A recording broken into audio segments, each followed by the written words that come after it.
La loi du 8 août 2016 a introduit en faveur des salariés le droit à la déconnexion. L'objet de cette loi est de permettre aux salariés de ne pas se connecter aux outils numériques de l'entreprise pour un motif professionnel pendant ses congés ou en dehors des horaires habituels de travail. L'objectif clairement affiché de cette loi est de préserver la sphère privée et familiale du salarié, mais aussi, et c'est important, de préserver sa santé. Il ne s'agit pas seulement d'une obligation supplémentaire à la charge des entreprises ou d'un droit supplémentaire en faveur des salariés, non, il s'agit fondamentalement de la prise en compte d'un phénomène de société qui présente deux faces contradictoires. D'un côté, une nouvelle façon de travailler, beaucoup plus souple et permettant une beaucoup plus grande autonomie. Il faut savoir qu'aujourd'hui, environ 6 actifs sur 10 considèrent que travailler avec le numérique constitue un progrès.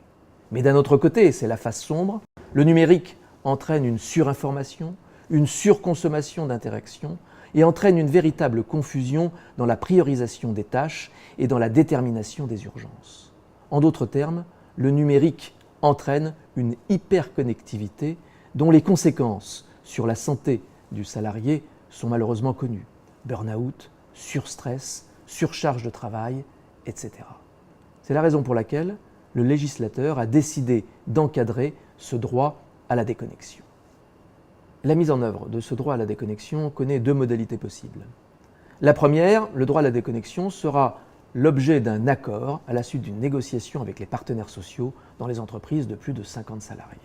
À défaut d'accord, ou en l'absence de partenaires sociaux, il appartiendra à l'entreprise, et en fait aux PME, de prendre l'initiative de mettre en œuvre en leur sein une charte contenant des mesures mettant en œuvre ce droit à la déconnexion.